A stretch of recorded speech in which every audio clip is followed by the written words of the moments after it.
हरे कृष्णा। अब आप सभी अपना कैमरास ऑन कर सकते हैं। आप सभी का आज के मॉर्निंग प्रोग्राम में स्वागत है। आज हमारे साथ हिज ग्रेस अमोघ लीला प्रभु होने वाले थे, लेकिन उनको एक बहुत महत्वपूर्ण सेवा आ गया वृंदावन में, तो आज नहीं ज्वाइन कर पा रहे। लेकिन वो कल सुबह के मॉर्निंग प्रोग्राम में जरूर आएंगे। तो उसके लिए खेद है, आप सभी हमें माफ कर दीजिए चेंज के लिए। मुझे मालूम है कि आप सब आतुर होकर अमोघ लीला प्रभु को सुनने के लिए आए, लेकिन जरूर कल आएंगे वो। तो आज आपको मुझे सुनना पड़ेगा। होपफुली मैं जो बोलूंगा उससे आपको थोड़ा सा प्रेरणा मिलेगा। अभी हम दामोदर महीने में हैं। तो दामोदर महीने के सबसे महत्वपूर्ण एक लीला है जो दामोदर लीला कहते हैं। तो उस दामोदर लीला का एक छोटा सा भाग मैं लेने वाला हूं, और उसमें गहराई में हम जाके उसको समझने की कोशिश करेंगे, और उस लीला से हम कुछ सीखने की कोशिश करेंगे।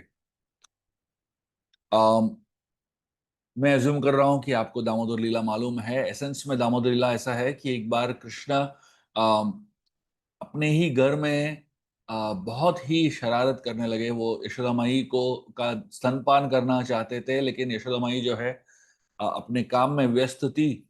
तो उनको बहुत गुस्सा आ गया, तो उन्होंने एक मटका फोड़ दिया। बहुत सारा नुकसान कर दिया, और उसके बाद वहां से भाग गए। और यशोदा माई जो है बहुत ही गुस्से में उनके पीछे भागी, और भगवान कृष्ण को देखा कि कृष्ण जो है सिर्फ मटका ही नहीं फोड़ा, वहां पे जो एक माखन का मटका था उसमें से बंदरों को माखन खिला रहे हैं। तो ये सब देखने के बाद यशोदा माई को बहुत ही गुस्सा आने लगा। उनको लगा है कि इस बच्चे को आ, रोकना चाहिए, और वो रोकने के लिए उनके पीछे भागी, और उनको एक उखल के साथ बांधने की कोशिश कर रही थी। तो यहाँ पे मैं अभी थोड़ा गहराई में जाने वाला हूँ, और ये जो उखल बंधन लीला बोलते हैं या दामोदर लीला बोलते हैं, उसका एक बहुत महत्वपूर्ण अंग आपको समझाने की कोशिश करूंगा। जब यशोदा मई ने देखा कि कृष्ण बहुत ही शरारत कर रहे हैं, बहुत ही नटखट है, तो उनको लगा कि इस बच्चे को कुछ सिखाना चाहिए। तो वो सिखाने के लिए यशोदा मई ने अपने हाथ में एक छड़ी उठा लिया था, और कृष्ण के पीछे भाग रही थी। तो कृष्ण को यशोदा मई से बहुत प्रेम था, लेकिन जो छड़ी उनके हाथ में है उससे बहुत डर था। और बताया जाता है कि वो जो छड़ी थी वो कोई साधारण लकड़ी की बनी हुई छड़ी नहीं थी। उस वो छड़ी जो थी नंद बाबा की निजी छड़ी थी, जो नंद बाबा लेके घूमते थे। और ये छड़ी में सोना था, सोने का बना हुआ छड़ी था, और उसमें हीरे जवाहरात लगे हुए थे। बहुत कीमती छड़ी था। आप सोचे, वो एक छड़ी से आपको लात मिलेगी तो मतलब नानी याद आ जाएगी, इतनी बुरी लात मिलेगी। और यशोदा माई जो है उस छड़ी को लेके ऐसे ऐसे दिखा रही है कृष्ण को। और कृष्ण ने जब देखा वो छड़ी को देख के डर गए। आप सोचिए, ये भगवान कृष्ण है जिन्होंने बहुत बहुत सारे बदमाशों को, बहुत सारे राक्षसों को छड़ी दिखाई है, और बहुत राक्षसों को डराया हुआ है अपने सुदर्शन चक्र से, अपने धनुष बाण से, अपने बहुत सारे अस्त्र शस्त्र से। लेकिन ऐसे कृष्ण को यशोदमयी छड़ी दिखा रही है, और कृष्ण इतने डरे हुए हैं कि उनके आंखों से अश्रु निकल रहे हैं, और उनके पूरा शरीर जो है कांप रहा है, उनके होठ कांप रहे हैं। और वो इतने डर गए कि डर की सीमा पार कर लिया। बताया जाता है कि डर की भी बहुत अलग अलग लेवल्स होते हैं। जो साधारण मनुष्यों के बीच में जो झगड़ा होता है, थोड़ा सा डर लगता है, वो तो थोड़ा सा लेवल है डर का। लेकिन अगर कोई बॉस आपको डांट रहा है, आपको जॉब जाने वाला है, तो डर थोड़ा सा ज्यादा लगता है। तो ऐसे डर का लेवल्स ज्यादा, एक एक करके लेवल ज्यादा होता है। लेकिन ये जो लेवल है, जो जिस लेवल पे कृष्ण डर रहे थे, उसको आतंक बोलते हैं। हम लोग हम लोगों ने ये आतंकवादी शब्द सुना है कि नहीं? आतंकवादी मतलब क्या? जो लोगों को मारते हैं। और ये वो आतंकवादी क्यों बोलते हैं? क्योंकि ये डर जो है वो जो दिखाते हैं लोगों को, वो सबसे उत्तम लेवल का डर होता है, क्योंकि लोगों का जान ले रहे हैं, तो उसको आतंक बोलते हैं। और कृष्ण को वो लेवल पर डर लग रहा था। आप सोचिए, यशोदा माई से कितना डर रहे थे और वो छड़ी से कितना डर रहे थे। और जब यशोदा माई ने देखा कि बच्चा जो है इतना डर गया है, इतना डर गया है कि वो अभी इस डर से कुछ भी कर सकता है। कभी कभी ऐसा होता है कि हमको बहुत डर लगता है, लेकिन वो डर वो एक लेवल के ऊपर चला गया तो डर नहीं लगता है कि नहीं? तो मतलब एक लेवल के बाद डर जो है उसके उस डर से आदमी कुछ भी कर सकता है। आप उन लोगों को पूछिए कि वो आतंकवादी हमले में हुए ना, कभी कभी तीसरे मंजिल से कूद गए अपने आप को बचाने के लिए। आप सोचिए, साधारणतः तीसरे मंजिल से कोई कूदेगा क्या? नहीं कूदेगा। लेकिन आतंकवादी के सामने आ गया तो मतलब उस डर के सामने ये तीसरा मंजिल का डर तो कुछ भी नहीं है। तो यशोदा मई को लगा कि ये बच्चे को मैं ऐसे अभी छोड़ दूंगी, इतना डर गया है, तो ये कुछ भी कर देगा उस डर में। तो इसलिए यशोदा मई ने सोचा इसको बांधना चाहिए। और ये सोच के साथ यशोदा माई ने उसको उखल से बांधने की कोशिश किया, ताकि ये बंधा हुआ बच्चा जो है कुछ और गड़बड़ नहीं करे या अपने आप को और नुकसान नहीं पहुंचाए। ये विचार के साथ उन्होंने कृष्ण को बांधने की कोशिश की। अभी एक हाथ में कृष्ण है, दूसरे हाथ में छड़ी था, तो छड़ी को छोड़ दिया। तभी कृष्ण है और वो उखल के साथ उन्होंने उसको ठीक दिया। तो वो सोच रही है कि अभी इसको बांधने कैसे? तो बांधने के लिए रस्सी चाहिए। तो यशोदा माई को रस्सी उनको तुरंत मिल नहीं रहा था, तो अपने ही बालों से वो जो आ, धागा यूज करते हैं, रिबन यूज करते हैं बाल को बांधने के लिए, उसको निकाल दिया और उस धागे के साथ कृष्ण को बांधने की कोशिश कर रही थी। और जब कृष्ण को बांधने की कोशिश कर रही थी, वो तो बहुत ही छोटा धागा था, लेकिन कृष्ण और भी छोटे थे, तो उनको लगा धागा से बंध जाएंगे। तो उन्होंने जब धागे से बंद करने की कोशिश की, तो वो धागा बहुत ही छोटा पड़ रहा था, मतलब 2 उंगली छोटा पड़ रहा था, तो वो गांठ नहीं बांध पा रही थी। तो उन्होंने क्या किया, उन्होंने अपने सर से और एक धागा निकाला। तो 2 धागे थे, तो एक तो निकाल दिया था, तो अभी दूसरा निकाला और उसको इसके साथ बांधने की कोशिश की, फिर भी 2 उंगली कम पड़ रहा था। तो वहां पे गोपियां काम कर रही थी। यशोदा, वो जो अ, ये दामोदर लीला जिस दिन हुआ, वो दिवाली का दिन था। और क्योंकि त्योहार था और ये प्रातःकाल, ये करीबन 4 या 5 बजे सुबह ये लीला हुई थी। तो 4-5 बजे वहां पे यशोदा माई के घर पे बहुत सारे गोपियां काम कर रही थी, क्योंकि यशोदा माई रानी थी और रानी के घर पे त्योहार है, और वो भी दिवाली का त्योहार है। उस समय दिवाली के त्योहारों में लोग अपने घर में स्वीट्स खुद बनाते थे, स्विगी जोमेटो से ऑर्डर नहीं करते थे। तो वहां पे, और वो भी कृष्ण के लिए बना रहे हैं तो खुद ही बनाते थे। और यशोदा माई को असिस्ट करने के लिए इतने सारे गोपियां थी वहां पे घर पे, तो उन्होंने किसी गोपी को बोल दिया और धागा लेके आओ। तो भाग के गई और एक रस्सी लेके आ गई। तो यशोदा माई ने उस रस्सी के साथ अपना जो रस्सी था उसको बांध दिया और कृष्ण को बांधने की कोशिश कर रही थी, फिर भी दो 2 उंगली कम पड़ रहा था। यशोदा माई को अचरज हो गया कि ऐसा कैसे हो रहा है, मैं तो बांध रही हूँ, एक नया धागा लेके आ रही हूँ, फिर भी कम क्यों पड़ रहा है? तो यशोदा माई को लगा चलो और एक रस्सी लेके आ जाते हैं। तो और एक रस्सी लेके आ गई, उसको बांधने की कोशिश किया, वापस वही 2 उंगली कम पड़ रहा था। भगवान की लीला शक्ति जो है यहाँ पे काम कर रही थी। और भगवान की लीला शक्ति ऐसी है कि आप चाहे उनको बांधने की कितना भी कोशिश करो, भगवान की लीला शक्ति ये चाहती है कि आपको बांधे नहीं, तो आप बांध नहीं सकते हो। तो बताया जा रहा था कि वो जो नए रस्सी बांध रहे थे, वो जो नया रस्सी था, वो पुराने रस्सी के अंदर जा रहा था, समा रहा था। मतलब उसको हम सायुज्य मुक्ति कहते हैं ना। तो ऐसे वो एक रस्सी जो है दूसरे रस्सी के अंदर गायब हो रहा था, और वही पुराना रस्सी ही रह गया था। इस तरीके से जितने भी नए रस्सी लेके आ रहे थे, सब अदृश्य हो रहा था, उस पुराने रस्सी के अंदर गायब हो रहा था। और भगवान जो है, ये मर्जिंग जो कॉन्सेप्ट है, सिर्फ अपने ही भीतर समाते नहीं है, वो किसी के भीतर भी कुछ भी डाल सकते हैं। घर में जितने रस्सी थे सब लेके आ गए, और सब के सब गायब हो रहे थे, और वो सिर्फ दो ही उंगली बचा हुआ था। तो यशोदा माई को लगा अभी बस हो गया, अभी बहुत रस्सी लेके आते हैं। तो उन्होंने गोपियों को कहा गौशाला में जाओ। अभी आप सोचिए, गौशाला में रस्सियों की कमी होती है क्या? हर गाय को 3 या 4 रस्सी से बांधा जाता है। एक तो गले में एक रस्सी होता है, और गले नाक में एक रस्सी होता है, और पैरों में भी कभी कभी रस्सी बांधते हैं। इस तरीके से बहुत सारी रस्सियां होती है गौशाला में। और नंद बाबा के 9 लाख गाय थे, 9 लाख गाय के हर गाय के 2 या 3 रस्सी। आप सोचिए कितने रस्सी होगा।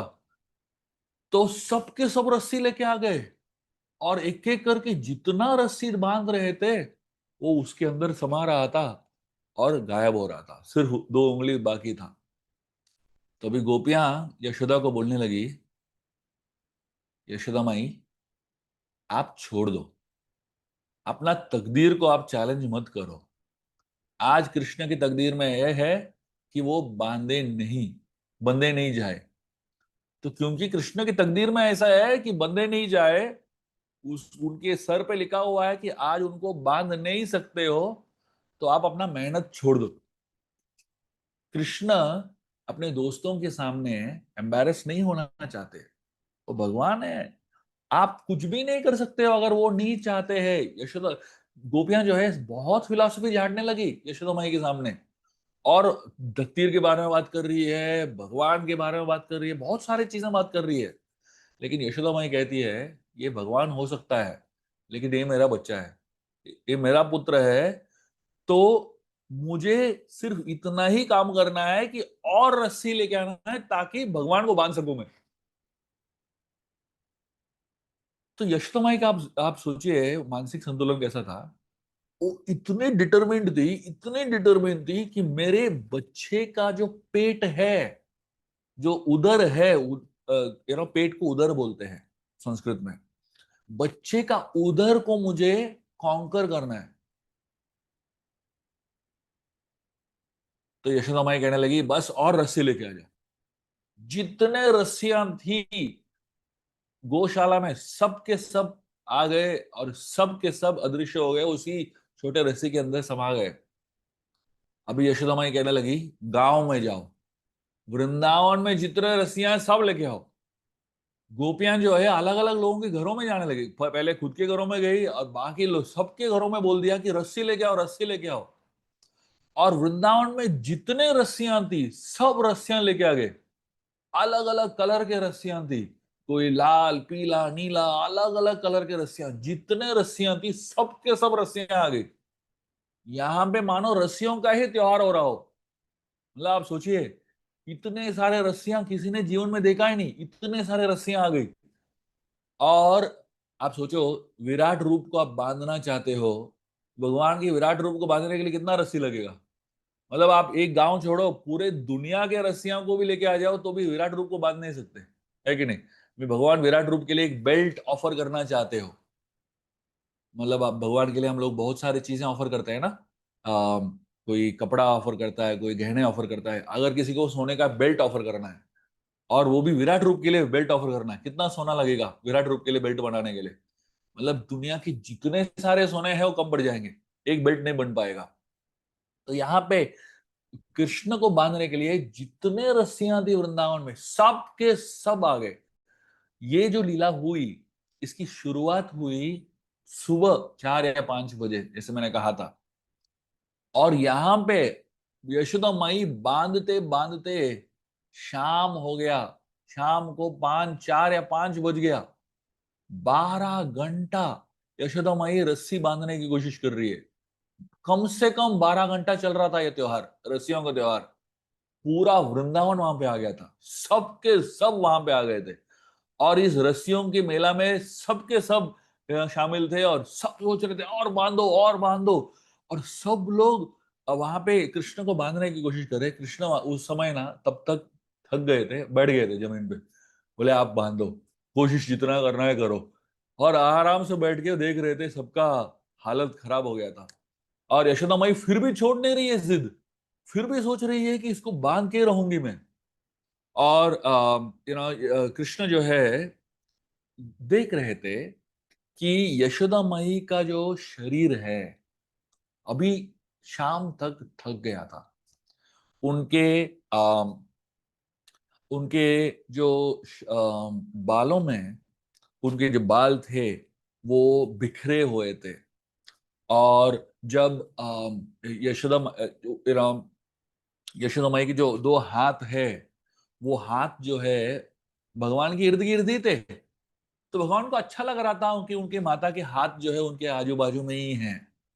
और वो जब बांधने की कोशिश कर रही थी, यशोदा माई के जो बाल थे, खुले हुए बाल थे, वो भगवान को, भगवान के शरीर को, भगवान के चेहरे को लग रहे थे। तो जब भगवान के शरीर को यशोदा माई के जो बाल है वो लग रहे थे, उनको लग रहा था कि एक मोर पंख लग रहा है उनको बार बार। और यशोदा माई के सांस जो है अभी फूले हुए थे, बहुत गहरे गहरी सांस ले रही थी। अभी आप सोचो, बहुत मेहनत करते हो तो आपका सांस भी गहरा हो जाता है ना, गर्म हो जाता है। तो यशोदा माई की जो गर्म सांसें हैं भगवान के शरीर को लग रही थी। तो जब भगवान के शरीर को यशोदा माई की गर्म सांसें लग रही थी, भगवान को ऐसा लग रहा था कि मानो आ, आप एक वन में जा रहे हो और वन में बहुत सुगंधित फूल के जो फ्रेग्रेंस है, गंध है, सुगंध जो है आपको लग रहा है, तो आपको स्पर्श होते ही कैसा महसूस होता है। मैं कल ही एक जगह पे था, वहां पे जैसे मैं एक जगह से गुजरा था, इतना सुगंध था फूलों का, इतना सुगंध था। उस प्रकार का सुगंध भगवान को महसूस हो रहा था यशोदा माई की सांसों से। और उनके आंखों में, उनकी सॉरी उनके कानों में यशोदा माई की जो दिल का धड़कन जो है तेज हो रहा था। आप सोचो, कोई आपके बहुत ही निकट आ जाता है तो उस व्यक्ति के दिल की धड़कन आपको सुनाई देते है कि नहीं। तो भगवान कृष्ण को यशोदा माई के दिल की धड़कन सुनाई दे रहे थे। और जब यशोदा माई की दिल की धड़कन भगवान कृष्ण सुन रहे थे, उनको ऐसा लग रहा था कि संकीर्तन हो रहा है। अब यशोदा माई की दिल की धड़कन सुनेंगे तो आपको क्या सुनाई देगा, आप सोचिए। तो भगवान कृष्ण को संकीर्तन सुनाई दे रहा था यशोदा माई की दिल की धड़कन से। और अंत में यशोदा माई की शरीर से पसीना छूट रहा था, उनके माथे से पसीना छूट रहा था। और उस पसीने का एक बूंद जो है भगवान कृष्ण के शरीर पे गिर गया। और जब यशोदा माई की सर से पसीने का एक बूंद भगवान कृष्ण के शरीर पे गिरा, और जैसे ही भगवान कृष्ण के शरीर पे वो पसीने का बूंद गिरा, वो पसीने का बूंद जो है भगवान कृष्ण से बात करने लगा। वृंदावन में हर चीज जीवित है, पसीने का बूंद भी जीवित है वृंदावन में। और वो भी यशोदा माई के शरीर से निकला हुआ पसीना। और वो पसीना का बूंद जो है भगवान से बात करने लगा और बोलने लगा, हे लड़के, अपने माता से थोड़ा सा प्रेम से आदान प्रदान करो, इतना कठोर मत हो अपने माता से। ऐसा जब पसीने का बूंद कृष्ण से बात करने लगा, तो कृष्ण को थोड़ा सा लगा अभी बहुत हो गया, बहुत सता लिया मेरे माता को मैंने। बच्चों को बहुत मजा आता है अपने माताओं माताओं को सताने में, एक अलग ही प्रकार का आनंद आता है बच्चों को। और कृष्ण तो सारे बच्चों के श्रेष्ठ है, तो उनको कितना आनंद होता होगा सोचिए। उनको 12 घंटा माता को सताने में आनंद आया। तो इतने घंटे के बाद जब यशोदा माई के शरीर से इतना पसीना छूटने लगा, भगवान की लीला शक्तियां भी कृष्ण से बात करने लगे। दृष्टवा परिश्रमम कृष्ण कृपया सीत सो बांधने, बताया जाता है। दृष्टवा परिश्रमम कृष्ण, जब कृष्ण ने यशोदा माई के परिश्रम को देखा, दृष्टवा परिश्रमम कृष्ण कृपया सीत स्व बांधने। कृपया सीत सीत मतलब वो उनके हृदय में कृपा आने लगी, स्व बांधने, और वो अपने आप को बंधाने के लिए तैयार हो गए। स्व बांधने, कृपया सीत स्व बांधने, भगवान अपने आप को बंधाने के लिए तैयार हो गए। और उन्होंने सोचा कि चलो मैं कृपा दे देता हूं मेरे माता को। और यशोदा माई तब तक इतने थक गई थी कि वो सोच रही थी बस हो गया, अभी मैं और कोशिश नहीं करूंगी। सारे गोपियां सुबह से मुझे कह रही है छोड़ दो छोड़ दो छोड़ दो। यशोदा माई अब भी सोचने लगी छोड़ देती हूँ। ऐसा लग रहा है कि विधि का विधान है, कृष्ण बंधना नहीं चाहते हैं। कृष्ण अपने आप को कृष्ण शायद भगवान है, वो उनको बांध नहीं पाएंगे हम लोग। तो यशोदा माई उस समय सोच ही रहे थे कि मैं छोड़ दूं बांधना, मेहनत करना छोड़ दूं। 12 घंटे से ज्यादा मेहनत कर रही है और अभी सोच रही है मैं छोड़ देती हूँ। और जैसे ही वो छोड़ने की सोचती है, उनका मन जो है छोड़ देता है मेहनत, लेकिन उनका शरीर जो है अभी भी काम कर रहा है। आप बहुत घंटे एक ही चीज करते हो। आप सोचिए, आप आलू तल रहे हो या कुछ पूरी तल रहे हो, 4 घंटा पर हम लोग त्योहारों में इस्कॉन के फेस्टिवलों में तलते हैं कोई चीज, 12 घंटा एक ही चीज करते हैं, वही वही चीज वापस वापस वही करते हैं, तो वो अपना हाथ जो है अपने आप काम करने लगता है। आप सो भी रहे हो तो अपना हाथ जो है चलता रहता है। तो यशोदा माई का हाथ चल रहा था, वो छोड़ दिया, उन्होंने मन में छोड़ दिया कि मैं अभी छोड़ने वाली हूं, लेकिन उनका हाथ अभी भी काम कर रहा था। और हाथ जो है लास्ट में एक और धागा बांध दिया, और वो जो लास्ट उन्होंने अपना मन से छोड़ दिया, लेकिन हाथ जब चल रहा था और कृष्ण बंध गए, तो सारे गोपियां इतने जोर से चिल्लाने लगी, और जोर से उन्होंने चिल्लाया दामोदर दामोदर दामोदर। दामोदर का मतलब क्या है? उदर मतलब पेट, उसको उदर बोलते हैं। दाम मतलब रस्सी, रस्सी को दाम बोलते हैं संस्कृत में। दामोदर मतलब जो रस्सी से जिनका पेट बंधा हुआ है, उनको हम दामोदर कहते हैं। तो कृष्ण को थोड़ा सा बुरा लगा, कि उनको लगा कि ये कोई नया नाम से मुझे टीज करने वाले। कभी कभी हमारे दोस्त हमको बहुत अलग अलग प्रकार से नामों से संबोधित करते हैं या टीज करते हैं, है कि नहीं? तो कुछ नामों से, कुछ नाम सुन के अच्छा लगता है, कुछ नाम सुन के बुरा लगता है कि नहीं? तो कृष्ण को लगा अरे, मुझे अभी सब लोग दामोदर बोलने वाले हैं, जो पेट से बंधा हुआ व्यक्ति है। मतलब थोड़ा आप टेक्निकली देखोगे तो ये अच्छा नाम नहीं है, लेकिन भगवान को ये नाम सुन सुन के पहले बुरा लगा, लेकिन बाद में बहुत अच्छा लगा, क्योंकि उनके भक्त के परिश्रम से जो बंधे हुए व्यक्ति है उनको दामोदर बोलते हैं। तो उसके बाद भगवान को ये नाम इतना अच्छा लगा कि उन्होंने सोच लिया ये मेरा फेवरेट नाम है, क्योंकि मेरे भक्त ने मुझे बांधा है, तो इसलिए उनका नाम दामोदर पड़ गया। और खास बात यह है कि जो लास्ट रस्सी था, जिस जो एक्चुअली भगवान को बांधा हुआ था, वो लास्ट रस्सी जो था, वो राधा रानी ने दिया। उनके राधा रानी के बाल का रस्सी था, और वो जो लास्ट रस्सी जब यशोदा माई के हाथ में आया और उसको लेके जब उन्होंने बांधा, तब कृष्ण बन गए।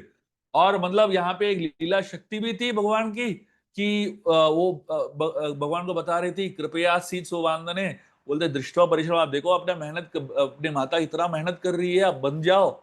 और उस लीला शक्ति के साथ साथ जो है राधा रानी का कृपा शक्ति भी था। राधा रानी की कृपा के सामने भगवान कुछ भी नहीं कर सकते, तो इसलिए उनका नाम हो गया राधा दामोदर। हालांकि भगवान बहुत ही छोटे थे, लेकिन छोटे उम्र में जो है हम भगवान को राधा रानी से कनेक्ट नहीं करते, लेकिन ये लीला में क्योंकि राधा का रस्सी था, इसलिए वो नाम उनका हो गया राधा दामोदर। तो सिर्फ हम दामोदर नहीं बोलते, ये राधा दामोदर हो गए, क्योंकि राधा रानी का जो बाल का रस्सी था वो उसमें बंधा हुआ था, तो इसलिए भगवान का नाम राधा दामोदर बन गया। और यहाँ पे इस कहानी से हम बहुत कुछ सीख सकते हैं, लेकिन सबसे महत्वपूर्ण चीज हम सीख सकते हैं कि भगवान के यशोदा माई के शरीर से जो पसीने का बूंद था, जब भगवान के शरीर पे गिरा, तब वो कृपा देने के लिए तैयार हो गए। हम सब अपने अपने जीवन में, भक्तिमय जीवन में परिश्रम करने की कोशिश करते हैं। जपा करना भी एक परिश्रम है, और कभी-कभी पसीने छूट जाते हैं जपा खत्म करते-करते, है कि नहीं? और बहुत सारे सेवाएँ ऐसी होती है जब हम हमारे शरीर से बहुत पसीना छूटता है, और बहुत सारे ऐसे सिचुएशंस हमारे जीवन में आते हैं जब हम छोड़ना ही चाहते हैं लेकिन फिर भी मेहनत करते हुए छोड़ते नहीं हैं। ये सब जो है दृष्ट्वा परिश्रमम कृष्ण, भगवान कृष्ण जो है हमारे परिश्रम को देख रहे हैं। और जब देखते हैं कि ये बंदा इतना परिश्रम कर रहा है, इतना मेहनत कर रहा है, फिर भी छोड़ नहीं रहा है, तब जाके भगवान सोचते हैं कृपया सीत सो बांधने, चलो मैं इसके प्रेम में बन जाता हूं और इसके प्रेम में मैं उसको कृपा दे देता हूं।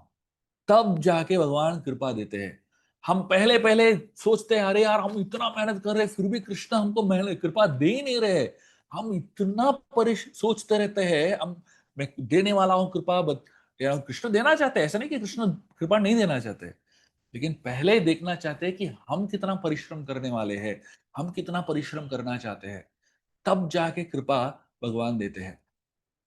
अंत में मैं एक छोटी सी कहानी बताऊंगा, ये रामायण से है, बहुत ही सुंदर, इसी परिश्रम के बारे में है। मातंग ऋषि एक बहुत महान साधु थे, अपने आश्रम में बैठे हुए थे, और उन्होंने देखा कि शाम का वक्त था, उनके बहुत सारे जो शिष्य वापस आ रहे थे जंगल से, और जंगलों से उन्होंने बहुत सारे जो लकड़ियां थी वो इकट्ठा करके लेके आ रहे थे। जब सारे लकड़ियों को इकट्ठा करके लेके आए सारे शिष्य जो है, वो जब आश्रम के अंदर उन्होंने पैर रखा, कदम रखा, उनके शरीर से इतना पसीना छूट रहा था। आप सोचो इतना मेहनत था, लकड़ियों को गैदर करना, उठा के लेके आना, शरीर से पसीना छूट रहा था। जब मातंग ऋषि ने देखा कि इन सारे शिष्यों के शरीर से पसीना छूट रहा है, इतना मेहनत कर रहे हैं, उनके आंखों से अश्रु आ गया।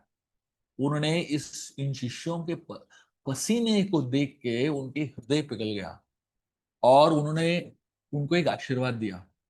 इन शिष्यों का शरीर से जो पसीना था वो जमीन पे गिर रहा था। जब उनके शिष्यों के पसीना जमीन पे गिरा, जहां पे उनके शिष्यों का पसीना गिरा जमीन पे, मातंग ऋषि ने आशीर्वाद दिया कि वहां पे बहुत ही सुगंधित पेड़ उगेंगे, और जहां पे भी उनके शिष्यों के पसीने गिरे, वहां पे बहुत सुंदर पेड़ उग गया, और उन पेड़ों में एक स्पेशल प्रकार का फूल उगने लगा, और वो फूल इतना सुगंधित था कि मीलों दूर, हजार, करीबन 5-6 मील मील दूर भी सुगंध जा रहा था। आप सोचिए, फूल का सुगंध है थोड़ा सा ही समय दूर तक जाता है, लेकिन ये जो फूल थे 4-5 मील दूर तक उनका सुगंध था। और उस सुगंध को सूंघ के शबरी जो है उस आश्रम तक आई। शबरी को मातंग ऋषि का आश्रम मालूम नहीं था, बस उस फूल का सुगंध उन्होंने पहचान के वो पीछे पीछे सुगंध को ढूंढने के लिए आई, और यहाँ मातंग ऋषि के आश्रम में आई। तो सोचिए, जब शरीर से पसीना निकलता है, उस पसीने का क्या सुगंध है, उस पसीने से भगवान को कितना प्रसन्नता मिलता है, और उस पसीने से गुरु को कितना प्रसन्नता मिलता है।